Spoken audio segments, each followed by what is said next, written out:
지난 시간에 갈라디아서 본론에서 한가운데 나오는 단락을 살폈습니다. 이 가운데 단락은 복음의 진리를 논증하는 부분과 그 터에서 복음의 진리를 권면하는 부분을 이어줍니다. 아울러 이 이음새 같은 이 단락 바로 앞 뒤에서 사도가 거짓 선생의 문제를 직접 다루고 있습니다. 앞선 단락에서는 4장 8절서부터 였죠. 5장 1절까지. 8절서부터 20절까지. 거기서는 사도가 갈라디아에 복음을 처음 전하던 시절에 아름다웠던 추억을 고백하면서 이 거짓 선생의 문제를 다루는데, 오늘 낭독한 단락에서는 할례의 주제를 통하여 다룹니다. 줄거리를 보시죠. 2절부터 4절까지 할례 받으면 그리스도께서 아무 유익이 없다 하는 거고, 5절부터 6절까지는 믿음, 소망, 사랑에 관한 주제로 할례를 다룹니다. 할례나 무할례나 아무 효력 없고 오직 믿음으로 사랑으로 역사하는 믿음뿐이니라. 7절부터 12절까지는 할례 전하는 거짓 선생들은 심판받을 것이다 하는 경고가 나옵니다. 세 부분에 할례라는 표현이 나옵니다. 2절, 3절, 그리고 6절, 11절, 12절도 사실은 할례를 암시하는 표현이 나오죠. 베어버린다는 거. 첫 부분에서 사도는 할례를 받는 관행의 심각함을 지적합니다. 할례 받으면 그리스도께서 아무 유익이 없습니다. 할례 받는 사람은 율법 전체를 행할 의무를 가진 자고, 이 사람은 그리스도 안에서가 아니라 율법 안에서 의롭다함을 받으려 합니다. 그러면 그리스도와 상관없게 됩니다. 이 첫째 부분에서 사도가 너희하고 이야기를 진행하다가 둘째 부분에 와서는 우리라고 하면서 우리가 어떤 사람인가를 밝힙니다. 우리의 삶은 믿음, 소망, 사랑에 있습니다. 할례, 무할례는 아무것도 아닙니다. 첫째 부분에서 사도는 다시 너희라고 하면서 거짓 선생의 문제를 더욱 직접 다룹니다. 그들은 너희를 요동케 하는 자이고 너희를 어지럽게 하는 자입니다. 참 선생인 사도는 할례를 전하지 않고 십자가를 전했기에 지금까지 핍박을 받습니다만, 거짓 선생은 온덩이에 퍼지는 적은 누룩처럼 다름질 잘하던 갈라디아 사람들을 막아서 진리를 순종치 않게 만듭니다. 그런 그들은 심판을 피할 수 없습니다. 하나님이 그들을 심판하시는데, 심판하시는 그분은 거룩한 사랑으로 너희가 다른 아무 마음도 품지 아니하게 하실 것이다 하는 소망을 사도가 표현합니다. 사도는 십자가에 거치는 것에도 불구하고 갈라디아 교회가 복음의 진리 가운데로 행하도록 힘쓸 것입니다. 첫째 부분 2절부터 4절. 보라, 나 바울은 너희에게 말하노니 너희가 만일 할례를 받으면 그리스도께서 너희에게 아무 유익이 없으리라. 내가 할례 받는 각 사람에게 다시 증거하노니 그는 율법 전체를 행할 의무를 가진 자라. 율법 안에서 의롭다 함을 얻으려 하는 자는 하는 너희는 그리스도에게서 끊어지고 은혜에서 떨어진 자로다. 사도가 얼마나 단호하게 이 부분을 시작하는지 나 바울 이 표현에서 짐작됩니다. 내가 여러분에게 말합니다. 순하게 말하지 않고 나 바울이 내가 여러분에게 말합니다 합니다. 사도의 단호함은 그가 이 부분에서 거짓 선생의 문제를 직접 다루는 사실과 붙어 있습니다. 거짓 선생의 문제는 이거냐 저것이냐 선택의 문제입니다. 나 바울이 전하는 교훈을 따르든지 아니면 거짓 선생의 교훈을 따르든지 둘 중 하나를 선택해야 합니다. 사도가 전하는 복음의 진리를 참으로 따르는 거기에 참된 통일 교제가 약속되어 있습니다. 그리스도를 참으로 모시는 거기서 거룩한 사랑 안에서 함께할 공간이 열립니다. 사람의 생각이 나타나는 곳마다 참된 믿음은 거기 함께 있기 힘듭니다. 하나님의 뜻을 바라면서 참된 믿음은 사랑으로 고난을 받게 됩니다. 고난받지만 그 고난을 통하여 하나님의 뜻이 온전히 이루어집니다. 사도는 할례 받는 일이 어떤 결과에 이르는지를 4절, 2절 그리고 4절에서 밝힙니다. 할례 받으면 그리스도께서 아무 유익이 없고 그리스도에게서 끊어집니다. 이 두려운 결과에 이르는 것은 할례 받는 것이 율법 전체를 행할 의무를 지고 율법 안에서 의롭다함을 얻으려 하는 것이어서 그렇습니다. 그리스도 안에서 의롭다함을 얻는데 율법 안에서 얻으려 한다면 그리스도 밖에 있으려 하는 것일 겁니다. 그러면 왜 할례 받는 일이 그리스도 밖에 있는 것이 됩니까? 가령 유대인으로 나서 8일 만에 할례 받는다고 해서 그 자체가 그리스도 밖에 있는 것은 당연히 아닙니다. 이방인이 할례 받는데 갈라디아에서는 유대인처럼 살려고 받는 일이 있었던 겁니다. 이것은 예루살렘 회의에서 다뤄진 경우와는 조금 다릅니다. 1차 선교 여행 후에 수리아 안디옥에서 생긴 이 할례 문제는 모세의 법대로 할례 받지 아니하면 능히 구원을 받지 못하리라 하는 것이었습니다. 예수를 그리스도로 믿는 것으로 충분하지 못하고 할례를 받아야만 구원을 얻는다 하는 주장이죠. 교리적인 것이죠. 2차 선교 여행 때에 세워진 갈라디아 교회에서 할례 문제는 할례 받아 유대인처럼 살려고 하다가 핍박을 받지 않게 하여서 그 결과로 교회를 세상으로 만드는 데, 그러니까 믿기 전에 우상 섬기던 것처럼 갈라디아 사람들이 결국에는 하나님을 떠나가려 하는 데 있습니다. 이런 문제가 갈라디아에 생긴 것은 외부로부터 오는 핍박과 붙어 있습니다. 반면에 예루살렘 교회에서 다룬 할례 문제는 교회 내부에서 생긴 문제입니다. 무슨 핍박이 있어서 생긴 문제가 아닙니다. 갈라디아에서 일어난 대로 할례 받아 유대인처럼 살려 하다가 하나님을 떠나가려는 일이 벌어졌으니까 그들이 그리스도를 믿노라 하던 것이 아무 유익이 없게 생겼습니다. 그리스도께서 하나님께로 나가는 새롭고 산 길이신데 하나님을 떠나가려 한다면 그 그리스도를 믿는 믿음이 헛된 것이 될 것입니다. 우리가 개혁신앙을 말하면서 고작 중산층 문화를 이루려 한다면 그 허망한 일입니다. 입으로 대단한 사명을 말하지만 삶에서 그리스도를 드러내는 일이 없다면 실로 허망합니다. 그리스도를 드러내는 이것이 실로 위대한 사명입니다. 대체 우리가 무엇이라고 그리스도를 드러낸다는 말입니까? 그리스도께서 아무것도 아닌 우리를 통하여 친히 자기를 드러내시는 겁니다. 그 그리스도를 우리는 믿을 뿐입니다. 의지할 뿐입니다. 주님이 의지하는 우리를 받아서 쓰시는 겁니다. 거기서 이 세상에서 볼 수 없는 세계가 펼쳐집니다. 이 세상의 어떤 고상한 문화도 흉내내지 못할 그런 거룩한 문화가 평범한 우리 가운데에서 나타납니다. 이것이 바로 주님의 영광이 나타나는 것입니다.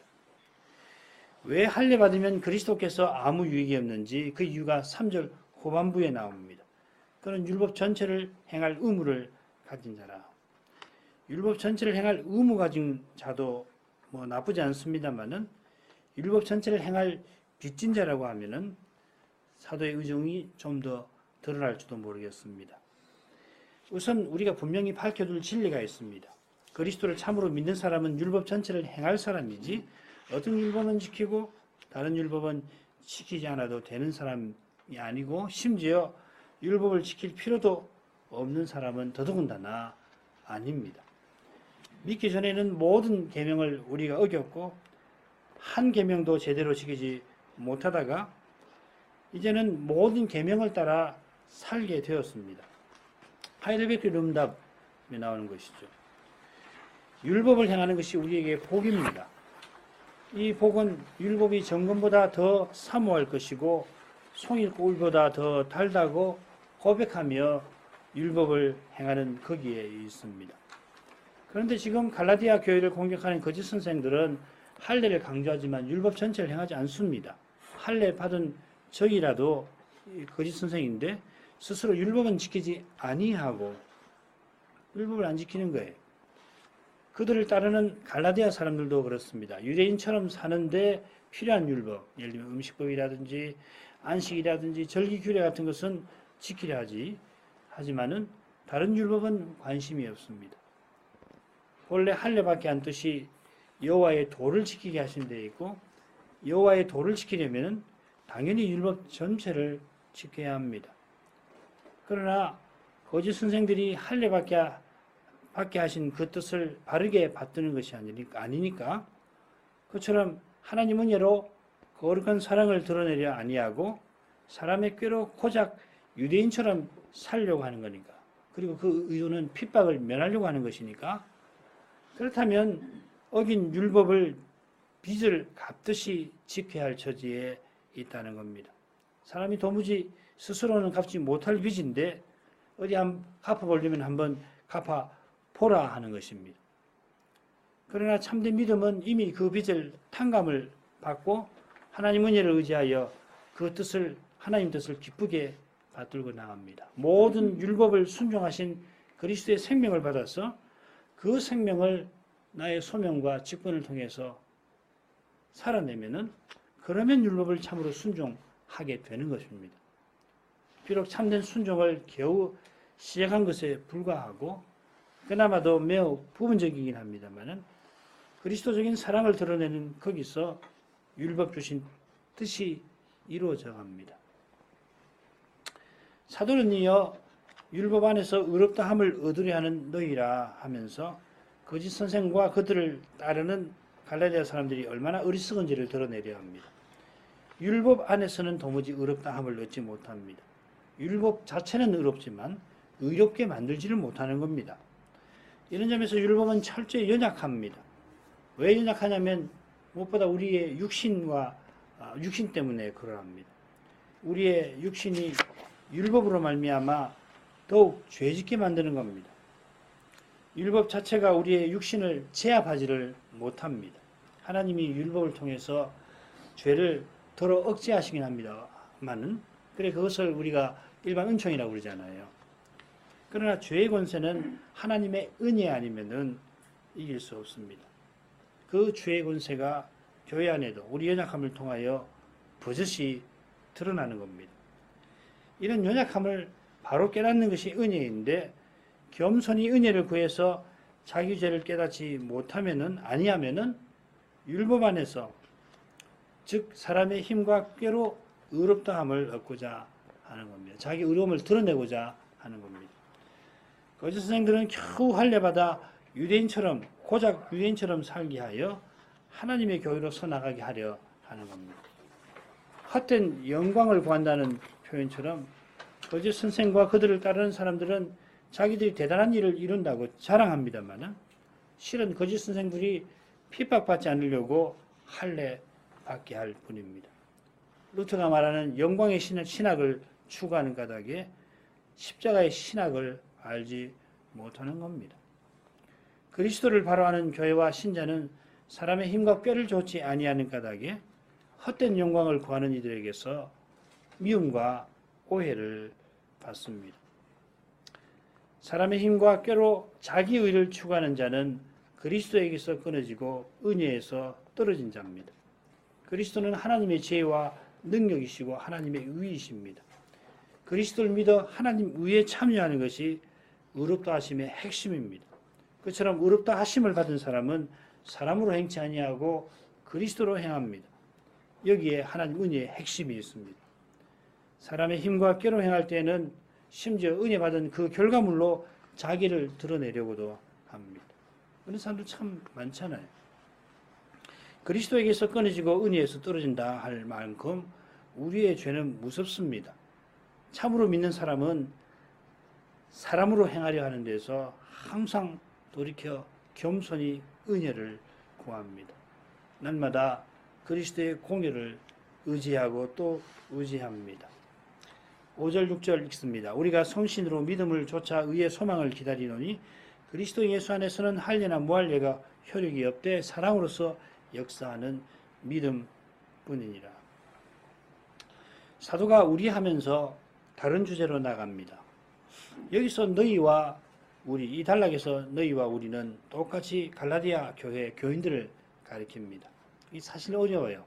바울 서신 읽으면 우리 너희 할 때에 어떤 데는 유대인을 가리키기도 하고 유대인 신자를 가리키기도 하고 문맥을 따라서 살펴야 되는데 여기서는 너희든지 우리든지 다 갈라디아 교인들입니다. 우리가 헛된 영광을 구하면 너희가 됩니다. 너희라도 겸손히 회개하면 우리가 되는 겁니다.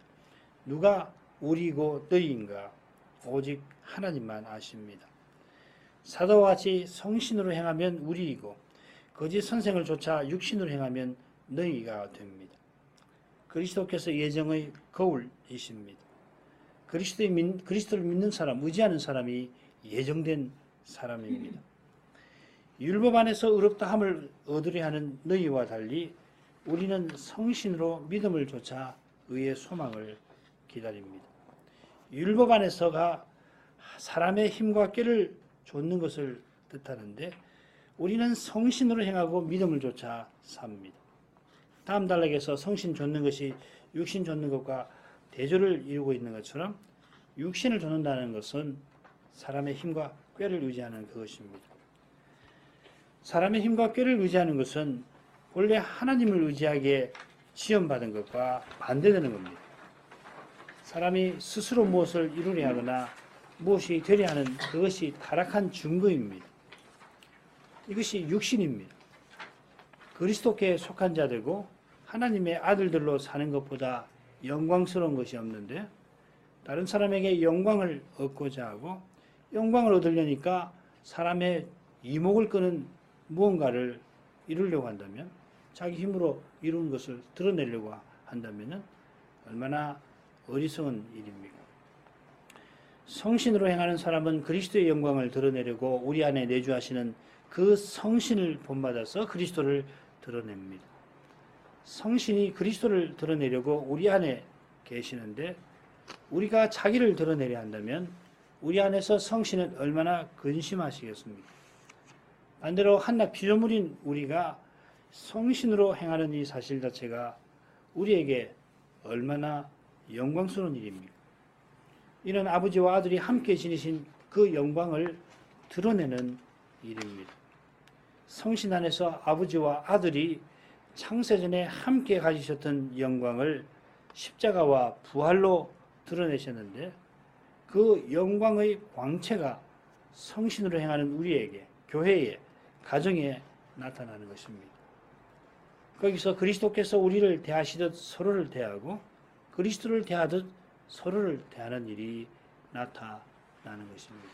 이게 우리가 흔히 말하는 삼위일체 하나님과 교제하는 교회라는 뜻입니다. 이게 말은 아주 말이 쉽지만은 그 내용이 얼마나 깊은지 모릅니다. 이 일은 믿음을 좇아 이루어집니다. 믿음을 좇는 것은 우리가 믿는 그리스도께서 친히 이 일을 이루신다 하는 뜻입니다. 그리스도께서 우리를 대하시듯이 서로를 대하면은 우리 안에 사시는 그리스도께서 우리를 통하여 그 인격과 사랑을 나타내셔야 우리가 서로를 그리스도가 대하듯이 대할 수 있습니다. 사람이 아무리 도덕적으로 다른 사람을 대한다 또 위한다 할지라도 주님이 우리를 대하시는 것에 비할 바 못될 것입니다. 주님처럼 살려면 주님이 내 안에 사셔서 자기를 드러내셔야 합니다. 그렇지 않으면 모방할 뿐입니다. 그게 여러분이 잘 아시는 구자유주의자들이 하던 일이에요. 그리스도를 모방하는 겁니다. 슈바이처 같은 사람이 가장 대표적인 인물일 겁니다. 예수를 살아내는데 예수처럼 살려고 한 거죠. 그래서 신학 박사, 철학 박사 한 사람이 의학을 공부해가지고 아프리카 가가지고 아프리카 가난한 사람들과 함께 살면서 결국은 자기가 예수처럼 살려고 한 거예요. 대단하죠. 노벨 상도 받았으니까. 그런데 사도가 말하는 그리스도처럼 사는 건 그거 아닙니다. 정말 그리스도가 성신으로 내 안에 사시는 겁니다. 그래서 그리스도가 나를 통해 자기를 드러내시는 거예요. 그것이 바로 우리가 그리스도를 믿는다는 말이에요. 그 그리스도가 드러나는 거예요. 그래서 우리가 그리스도의 몸이고 그리스도의 지체고 앞으로는 그리스도와 같아진다고 소망하는 거 아니에요. 그런 것이 기독교지. 남보다 조금 더 도덕적으로 사는 거 아닙니다. 이 신비한 거예요.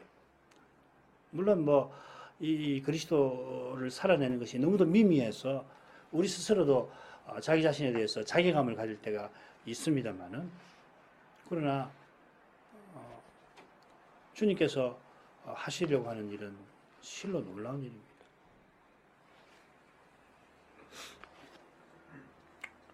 우리가 주님을 의지해야 합니다. 주님께 우리의 모든 것을 맡겨야 합니다. 조금이라도 맡기지 아니한 것이 내게 있다면 그 맡기지 아니한 거기서 육신적인 것이 계속 나올 겁니다. 그런 까닭에 우리는 우리의 소망을 기다립니다. 육신적인 것이 완전히 사라지는 그날, 죄가 그림자조차 보이지 않는 날, 악이 먼지만큼도 없는 그날을 기다립니다. 그리스도를 의지하는 만큼 간절하게 그날을 기다립니다. 성신으로 행하는 만큼 강렬하게 그날을 바라보게 됩니다. 아무리 성신으로 행한다 하지만 여전히 육신으로 행하는 것이 나에게서 나오기에 믿음을 쫓아 살고자 하지만 여전히 사람이 무엇을 이루려 하는 것이 나에게 있기에 의가 가는 바 새하늘과 새 땅이 나타날 그때를 기다리는 겁니다. 그날이 이르기까지 신자는 더욱 그리스도를 드러내려야 합니다. 더욱 성신으로 살려고 합니다. 이게 6절의 교훈입니다. 그리스도 예수 안에서는 할례나 무할례가 아니고 믿음이 효력이 있고 이 믿음은 사랑으로서 역사합니다. 믿음으로 그리스도 예수 안에 있는 사람은 사랑을 드러냅니다. 그가 할례받은 유대인이든지 이방인이든지 아무 상관없이 믿음으로 그리스도 안에 있고 그리스도의 겉다없게 그리스도를 드러내되 특별히 그리스도의 사랑을 드러냅니다. 이것이 단연 그리스도처럼 사는 삶입니다. 바로 이 사랑이 율법이라고 하는 그릇을 채웁니다. 사랑이 없으면은 천사의 말을 하더라도 모든 비밀과 모든 지식을 알고 산을 옮길 만한 모든 믿음이 있을지라도 내 몸을 불사르게 내어줄 지라도 내게 아무 유익이 없습니다. 마지막 7절 12절 너희가 다름질을 잘 하더니 누가 너희를 막아 진리를 순종치 않게 하더냐. 그 권면이 너희를 부르신 이에게서 난 것이 아니라 적은 누룩이 온 등에 퍼지느니라. 나는 너희가 아무 다른 마음도 품지 아니할 줄을 주 안에서 확신하노라. 그러나 너희를 요동케 하는 자는 누구든지 심판을 받으리라. 형제들아 내가 지금까지 할례를 전하면 어찌하여 지금까지 핍박을 받으리요. 그리하였으면 십자가에 거치는 것이 그쳤으리니 너희를 어지럽게 하는 자들이 스스로 베어버리기를 원하노라. 사도가 너희가 다름질 잘 하더니 말한 대로 갈라디아 교회가 처음에 복음받을 때 이런 사랑을 사도에게 나타냈습니다. 바울 선생이 사도로서 다름질을 잘 했고 사도가 받은 복음을 순종해서 갈라디아 사람들도 다름질을 잘 하고 있었습니다. 사도가 다름질, 이 경주의 이미지를 통하여 우리의 구원이 목표를 향하여 달려가는 것임을 보입니다. 우리가 믿어 구원받았습니다마는 참된 구원은 약속하신 장래를 향합니다. 그리스도와 같아지는 데서 우리의 구원이 완성됩니다. 그 완성에 이르기까지 그리스도를 본받는 것이 믿음입니다. 참된 믿음은 그리스도처럼 사는 것인데 바울은 사도로서 살고 우리는 우리의 소명과 직분으로 삽니다. 장차는 그리스도와 같아져서 소명과 직분이 필요 없게 됩니다만 지금은 소명과 직분을 통하여 그리스도를 드러냅니다. 여기에 하루의 의미가 있고 일상의 의미도 소명 이루는 그 다름질에 있습니다. 주님이 주신 그날 주신 형편에서 주님을 드러내는 거기, 주님이 주신 그때에 주님을 나타내는 바로 거기에 우리의 삶의 의미가 있습니다. 참된 삶은 그렇게 미래를 향하여 이어져 갑니다. 그런데 누가 갈라디아 사람들을 방해해서 다름질을 멈추게 만듭니다. 누군지 우리는 이미 압니다마는 누가 한 것은 갈라디아 사람들들어 진리를 순종치 않게 만든 그 일이 얼마나 심각한지를 드러내려 하는 것입니다. 진리를 순종치 않게 만드는 일이 얼마나 심각한 죄인가. 갈라디아 사람들이 하나님을 떠나가려 하는 데서 심각하고 남음이 있습니다. 이들이 처음에 그릇된 교리를 받아들여서 배도할 지경에 처한 것 아니라 유대인처럼 살려다가 그래서 당대 유대인처럼 헛된 영광을 구하다가 그런 두려운 자리에 점점 떨어져 간 겁니다. 지금이라도 사도가 전하는 복음의 진리를 순종한다면 배도의 위험에서 벗어나겠지만 계속 순종치 아니하고 계속 육신으로 행하면 전에 우상 섬기던 것처럼 종살이에 매일 것입니다. 거짓 선생들의 이 권면, 설득이란 말인데 그 설득이 얼마나 강렬했는지 갈라디아 교회들이 다 그들의 주장을 따라가고 있습니다만은 그들의 속이는 설득이 너희를 부르신 이에게 하나님에게서 난 것이 아닙니다. 하나님이 은혜로 갈라디아 사람들을 불러서 그리스도께서 그 안에 사시는 그런 삶을 살게 하셨지 고작 유대인처럼 살라고 하신 게 아닙니다. 그처럼 그리스도 안에 있는 자유를 위하여 부르셨지 거짓 선생들을 쫓아 악하고 약한 초등학문의 종로로 하라고 부르신 게 아닙니다. 그처럼 강단에서 전하는 강설이 복음 강설이라면 그 강설을 겸손히 받는 교회는 그리스도의 인격과 사랑 가운데서 하나 되어 갈 것입니다. 사람을 자랑하고 사람의 꾀와 힘을 의지하면 전한 강설이 복음을 전한 것이 전하지 않은 것일 수도 있고 복음을 전했는데도 받지 않아서 생겼을 것입니다. 그런 문제가. 적은 누룩이 온 동이에 퍼진다는 표현대로 죄는 가장 강력합니다. 죄를 이기는 힘은 오직 하나님과 그리스도께 있습니다. 적은 누룩이 온 동이를 부풀리듯이 소수인 거짓 선생이 갈라디아 교회들을 두려운 처지에 떨어지게 만듭니다. 거짓 선생의 힘은 거짓이 통하는 죄의 현실과 붙어 있습니다. 우리 모두가 스스로 진리를 좋아하지 않고 거짓을 좋아합니다. 말씀을 사랑하는 것은 은혜로만 됩니다. 진리를 사랑하는 사람은 자기가 거짓말장임을 겸손히 인정합니다. 자기가 옳다고 하면서 사실마저도 살피지 않는 것은 진리를 사랑하는 것과 거리가 멉니다. 진리를 참으로 사랑하는 사람은 사실을 두려워하지 않습니다. 우리 신앙이 종종 과학적 사실과 과학자들이 말하는 발견한 사실과 충돌하는 것처럼 보이더라도 우리는 두려워하지 않습니다. 진리가 스스로 진리임을 드러낼 것이니까 그러합니다. 진리가 거짓을 이깁니다. 거짓이 잠시 통해도 곧 무너질 겁니다. 참되신 하나님이 살아 계셔서 그렇습니다. 그분만 죄를 이깁니다. 주님을 의지하는 교회와 신자가 죄를 이깁니다. 이런 믿음으로 사도는 자기의 확신을 이어서 밝힙니다. 이 확신이라는 표현이 거짓 선생의 이 설득과 같은 말입니다. 거짓 선생의 설득은 하나님에게서 나온 게 아니고 사도의 확신은 주 안에 견고히 서 있습니다. 갈라디아 사람들이 거짓 선생의 설득에 끌려 하나님을 떠나가려 합니다마는 그들을 향한 신뢰를 사도가 주 안에서 잃지 아니합니다. 사람 자체를 신뢰하는 게 아니라 주님을 의지하는 것입니다.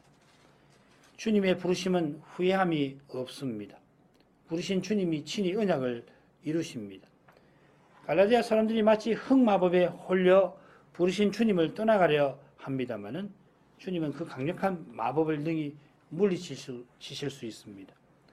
아무도 이기지 못하는 죄와 사망을 그분이 없이 하셨습니다. 그분이 사망을 이기고 부활하신 주이십니다. 죽었다가 다시 사신 주님 안에서 우리가 여전히 소망할 수 있습니다. 주님이 아니라고 분명히 드러내시기 전까지는 주님이 이루시리라 믿을 수 있습니다. 우리에게 불가능해 보이는 그 어떤 일도 주님에게는 가능합니다. 그분은 우리가 바랄 수 없는 일을 이미 이루셨고 이제도 이루고 계십니다. 우리의 믿음이 그런 일입니다. 우리가 주님을 도무지 믿지 못하는 자들인데 주님을 사랑합니다. 이런 일에 구원과 언약에 주님은 전능하십니다. 전능하신 주님이 또한 사랑이십니다. 이런 주님을 의지하여 사도는 다른 마음 품고 있는 갈라디아 사람들더러 돌이키게 하려 합니다. 베드로 향하는 그 길에서 돌아서게 하려 합니다. 그런 심정에서 그들은 요동케 하는 자는 누구든지 심판을 받으리라 선언합니다. 요동케 하는 자, 곧 선동자들이 누군가 1장에서 우리가 살폈습니다. 이들이 성신 안에서 평안하던 갈라디아 교회들을 요동하게 만들고 있고 복음의 진리 가운데 잘 달리던 그들을 혼란스럽게 만들고 있습니다. 그들은 거룩한 교회를 세워 하나님 나라를 드러내려는 주님을 대적하고 있습니다. 주님이 친히 언약과 구원을 이루려 하시는 일을 가로막으려 합니다. 그들이 심판받아야 구원이 갈라디아 사람들 가운데 임하고 언약이 교회에서 이루어집니다. 온전히 언약과 구원이 이루어지기 위하여 누구든지 심판받아야 합니다. 철저한 심판을 선언하는 사도의 마음은 구원을 바라는 사랑으로 가득 차 있습니다. 사도가 그렇다면 주님은 더욱 그러하십니다. 심판하시는 주님은 사랑으로 구원하십니다. 심판을 선언하는 사도는 지금까지 핍박받습니다. 핍박받아 양심의 저주를 말하는 것이 아닙니다. 사도는 주님의 구원을 위하여 핍박받습니다. 같은 심정에서 구원을 막는 이들에게 저주를 선언하였습니다. 핍박을 말하면서 할례 전하는 일을 언급하는데 거짓 선생들이 핍박을 면하려고 할례 전하는 것과 붙어 있습니다.